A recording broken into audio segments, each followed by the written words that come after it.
Catherine, or you get that combo. Now they Pyro ban Samuel here, I'm assuming. Oh, Blackfeather instead. They don't want a CP Blackfeather going to Baptiste. So G2 now needs to ban the Catherine because a Baptiste-Catherine combination is just extremely strong. You can just put any type of weapon power laner and it'll be a pretty solid composition in general. So expecting a cat ban, but in general, Vox, Baptiste, it looks pretty decent so far. Vox is mobile.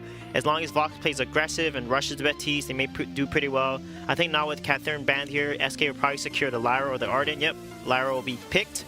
And then now G2 have Samuel. They can now pick the Samuel here. Because Samuel is okay into Baptiste. Not the best, but is okay. It's more of a skill matchup. He does outrange Baptiste, but can get locked down by Baptiste as well. Well, we'll see what they are going to go for. What would you expect to see here, Bacon, looking at these last two picks? Obviously, Arden is going to be locked in. Where do you think they would go for the jungler? There's so many different ways they can go. Samuel, I think, would be a very strong pick, but I've always preferred to see Dark Potato on like more beefier bruiser in your face type heroes. So they could potentially look for a Krull, or I think Krull might struggle into Baptiste Lyra though. So it's likely going to end up being one of those mages, Samuel, Scarf. Yeah, Samuel, Scarf, most likely. Maybe even a Kestrel, but Kestrel we have seen quite a few teams kind of moving away from nowadays, but she's still a pick that can work into a Baptiste. Yeah. When we've seen Kestrel more recently, it's been in that lane, but the Scarf alongside the Arden specifically, we've seen that combo work wonders, and I believe that the week G2 won, they played that combo, I want to say. I may be incorrect on that one, but definitely a combo we've seen a lot of. 10 seconds for them to make their pick, though. They've not got a whole lot of time, and definitely like weighing up the options between these picks, but they are going to end up locking in the Scarf at the end. So now on the side of SK, Suijay, where do you expect them to go? Yeah, SK on B side, probably Idris is probably going to be their pick there because they normally like playing the Idris combination with a CP jungler. So that could potentially count. If they want to play the range game against this composition, I could see Kavalfar on maybe potentially Gwen or Ringo come out here, but I think most likely Idris is such a strong carry. I can go with the weapon Kestrel instead. Okay, wow. So now the key thing is Scarf can only be the ultimate Dragon's Breath is the Baptiste Ordain and the Baptiste Fear is the only things that can cancel along the active camo. So if Scarf can avoid those and land a good ultimate on this team, G2 has a good fight here. And that specifically Scarf versus Baptiste is something we've seen time and time again, and it's all about who kind of holds the ultimate longer. And I mean, we have seen the odd echo on jungle Baptiste. It's generally not been that successful though, so we'll see whether that's an interaction comes into play. So looking at the early game then, which of these teams has to be proactive? Who has to be on the front foot here? It's both compositions are extremely even, and they both have very similar identities to them. You have that range, sort of a little bit of scaling in the lane, but then that hyper scaling for the late game, massive amounts of burst coming out of Baptiste. I feel like they're the ones that are going to have to be a little bit more aggressive though, because you have that earlier burst damage than what Scarf is going to be able to output. Would you agree with that? Baptiste, Lyra need to win early. If they let Scarf get late, then Scarf is going to carry the game because outranges, outpokes, and Scarf is such a monster late game. Okay, so if you get to the late game then, what is it that you have to do to stop that Scarf from just running away with things? Like, if it gets to the late game, is the Scarf just straight up a win condition? There's no counterplay there? Like, how do you play around that? The only counterplay is trying to get one of those stuns or fears to land onto the Scarf. So trying to bait out the reflex block, or maybe go for that echo if you need it, just to be able to cancel the Dragon's Breath ultimate. So make sure that Dragon's Breath cannot burn you to a crisp. We'll see if they can make that pass. We do have one of the players just getting things ready before we jump on into this game. So I want to talk a little bit about when we get to that late game, with the Scarf as a pick, right? Obviously, this is something that we see in most games. They have to build up a lot of broken myth stacks before you want to commit to the fight. With the Scarf, can you control vision in the same way that you can with other teams, or do you have to kind of play a bit passive while trying to build up those stacks and then re-engage into the fight? Yeah, well, Scarf has range 9 with the Spitfire, so the Spitfire actually helps build broken mid stacks with the burn that gets re-put if they get lands a basic attack on top of that. Okay. So that could work really well, and that's what they need to do in the late game is just play the poke game and force SK to make a mistake and dive and try to get onto the Scarf. And Arden is really good at kiting with the Vanguard. Okay, well, we'll see if they're going to be able to make that happen. It's time to jump on into our second quarter final here. Make sure to let us know who you want to take this one. It's SK Gaming against G2 Esports. Hashtag Vainglory8 on Twitter. And make sure to tag the team as well. Let them know that you're supporting them. But it's time to jump on to the map. So let's pass it over to our casters once more for SK Gaming against G2 Esports. All right, so it's going to be a pretty important matchup, I think, here, AJ, for G2 and SK. G2 sitting in that 6th spot will not be able to lose it on this day unless Salty Potatoes tomorrow is able to take down their opponents and then progress deeper into the Vainglory 8 tournament. We do have a substitute, though. As mentioned by the desk, Kundor is not playing today. Cannot make it. So Redix is coming in, and this means that there's also a bit of a role swap as well. Kiana and Nakoa are going to be in the carry position as Redix will be in the captain position. Battle for the Halcyon Fold has begun. I think that's certainly going to be something to keep our eyes on. Obviously, we just saw in the game with Calamity, the substitute player, not necessarily like playing badly or anything, but not working out in terms of the synergy that they had as a team. And that's something you've always got to be conscious with in that situation. Now, from a compositional perspective, I do think it's worth talking about the fact that this is a very G2 composition, pretty much regardless of the fact that they're running with the substitute right now. This is the kind of composition they like playing. SK has a lot of raw power, but not all of it is power that synergizes quite as nicely. Baptiste and Lyra, yeah, that's a great combo in terms of fighting early, but in team fights, like, how do they sync up? It's not necessarily the strongest combination. Kestrel as well, doesn't necessarily play as well with those two, I think. So they're really going to be relying on just making big plays with the burst damage at the beginning of the fights, and then later on, we'll see if they can keep the ball rolling. SK Gaming, on the other hand, this is the pressure cooker we've always seen. There's so much ability to just make fights happen with that Arden. The damage is huge coming out of Vox and Scarf. So I think I'm with you here that G2's composition with the Vox, Scarf, and this Arden probably much stronger than the SK composition. Very much having clear and easy win conditions, whereas for SK it seems like it's a little bit more difficult and a little bit more reliant on Snowball. However, you do have to take into note that G2 expecting to play this week with G2. Some tweets from Kiana and Nakoa saying that they've invested so many hours into practice as they knew that these games this week would be so important to their seeding, to their chances of making it to the Unified Western Live Championship, and then not to have Hundo play last minute definitely can just really throw that spanner into the works as far as your in-game communication, your mentality going into games. And despite having perhaps the strongest composition on the day, maybe it will be still plagued by the fact that it is Kiana Nakoa in the carry position. It is Redix joining them on the Halcyon Fold. Yeah, it's a very good point. We'll see if they can sort of maintain their composure. G2 is an old organization and team in Vainglory, though. All of these players have been around the block. They know how to deal with tilt, or at least you would hope that they do. I certainly don't feel like they're the team I'd point a finger at to say this is the team which really crumbles under pressure. So maybe they can make it happen regardless. I do think that they are going to be aided significantly by the fact that their composition is very linear. The things you want to be doing with Arden, Vox, and Scarf are pretty evident, and so it's hard for people to not be on the same page almost. Mm-hmm. It really is. It's not an autopilot comp by any stretch, but it's definitely one which has very clear strengths and weaknesses. That being said, I do think that what SK has, although not necessarily the most cohesive, coherent plan, is a composition with a lot of disruption in their kit, and that could really make it be the thing which causes the lack of perhaps coordination from G2 to be an issue. Right? Because you need to be able to react very quickly to Lyra blinking and messing up your positioning, or Baptiste Fear, or Kestrel and Stealth, and how are you going to deal with that? You're going to give the guy Crucible so you can walk over the active camo safely. All those things are considerations you definitely have to keep in mind. And that's where I think the biggest window for exploitation almost of what's going on with G2 right now is for SK Gaming. G2 having a really rough split, rough season. Dark Potato not being able to commit as much time to the team as previous seasons, and G2 have struggled for it. Able to defend their Vainglory 8th position here through the challenge battles, now with a second chance to really prove themselves. Have to see what they can do. It is a very even game so far. Tyra is now level 6. Shadowglass not quite finished yet. A stun onto Dark Potato. He's going to go very low here, but he's going to be able to walk away with his life.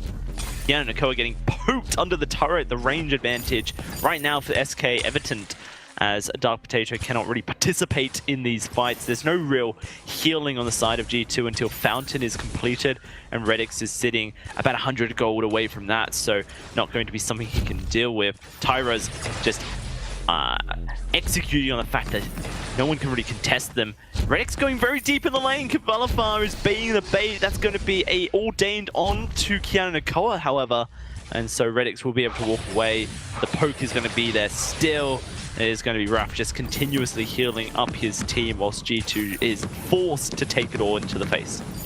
That's an interesting ordained. It kind of speaks about what SK thought was happening, and they were actually correct. That was a great ordain if you expect the jungler is nearby, because it means that they can't actually collapse on you and turn your play into something they can benefit from. Whereas ordaining the Arden, sure, might give you higher odds of just finding that pick, but it's risky, because if there's a jungler nearby, then Vox can back up the fight. So yeah, interesting stuff there actually from SK. Really high level thinking going on, and it was the right decision in the end. Even though they didn't get the pick, they put a lot of pressure on. G2, question is, can they stay in this game until the later stages? I think that's what you got to be looking out for here with their comp. Given that Tyrus has already picked up a Shattered Glass, there is a lot of damage already being accrued. There it is! He's gonna go down! It's first blood to Tyrus! You were saying it, AJ, and it just came to life.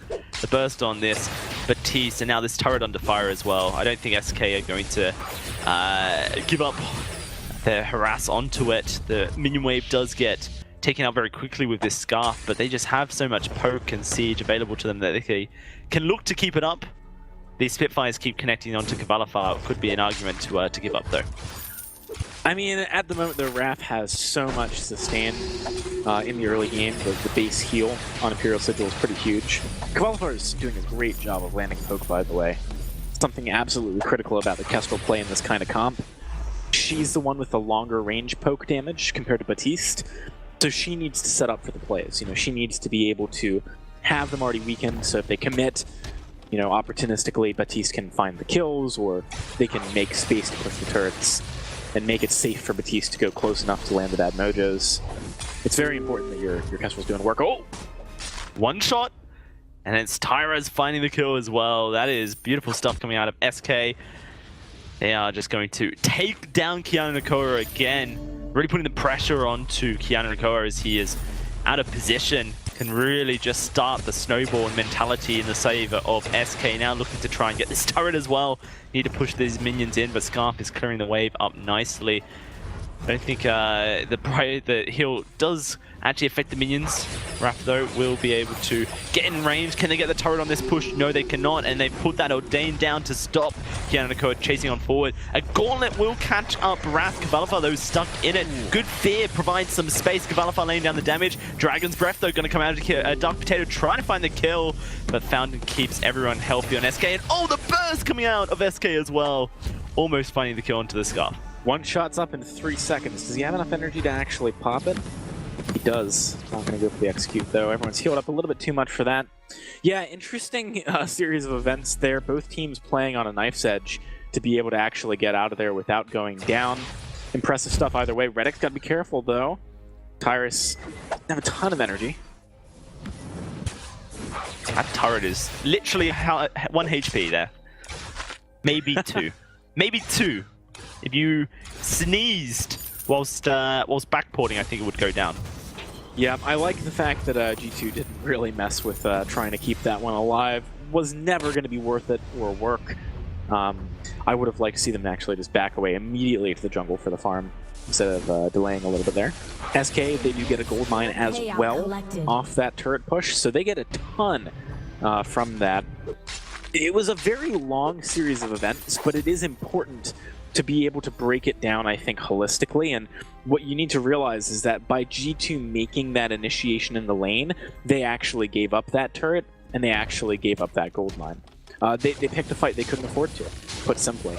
That is something which I think does speak a little bit to perhaps the mentality of the team right now. When you practice this comp a lot, sure, there's going to be times where any comp is able to make a play in the early game. But you got to realize this is not a composition designed for that. And I do think that G2 were jumping the gun a little bit, trying to go into the gauntlet and make something happen, when they could have just continued to play a little bit defensively and have not given up so easily those objectives. There's going to be another siege set up for SK here. Keanu Nakoa is going to just get melted down. Redix late to the fountain, and G2 going to lose their carry. Gauntlet will be issued, but it's not going to do anything but just force SK away from the turret for half a second. They can just regroup and re-harass. Turret falling very low before the shield even gets procced. And once more, SK are in a position where they are sitting great. A 5,000 gold lead, a snipe onto Dark Potato, actually not finding any damage. The fearsome shade going to come through and push everyone on G2 back so SK can exit the stage left safely. They may even look to take the Crystal Sentry here. G2 have just not been showing much contest, but Keanu Nakoa, when he does move forward to do so, finds himself stunned, and Tyra's with 721 damage on that bad mojo will take him down. Really solid stuff from SK. We were talking about this earlier, Dowsey. You said they kind of got a snowball with this composition, and I think that was true. But they are doing exactly that. So SK has got what the doctor ordered here. G2, never out of it with a composition like this until you're really out of it, because you do have such a strong late game. But at the same time, the big thing to realize about being in this position only 11 minutes in is that the avenues for you to actually earn gold have basically just narrowed to your back camps and the lane, which is not a position you want to be in when you have two very gold-hungry heroes. Scarf out of the jungle is just as gold-hungry as Scarf out of the lane. The advantage that you have is that your early game clear is good and that you scale well with levels, but that advantage is completely diminished when you're playing the kind of game that G2 is right now, where you're on the back foot to this extent. It makes avoiding being snowballed on all the more critical. Right now, who do you really give the gold to? Is it Vox or is it Scarf? I guess probably Vox, because you've got the two item spike now on Scarf, but still, this is a really suboptimal way for G2's composition to be playing. Keanu Nakoa will get away from the damage now, but the fountain was forced. The gauntlet goes down, it catches Kavalafa. Not revealed under the turret, I don't believe. He is safe for now. G2 certainly trying to make moves here, AJ, but every move has just been easily sidestepped by SK. The threat's not there, and Keanu Nakoa just taking so much damage. He goes down to the glimmer shots. Dark Potato caught in the ordained, and look at Kavalava charging forward. So much crit damage. The one shot gets blocked by Redix to save Dark Potato's life, but the choke point turret is down at 12 minutes 15 seconds, and the snowball has been turned into an avalanche well and truly here for SK. Feels bad, man. Alright, so breaking point now picked up for Keanu Nakoa. That is not the item I would have gone for, to be honest. I think it's very optimistic of him to think these fights are going to last long enough that that item does anything.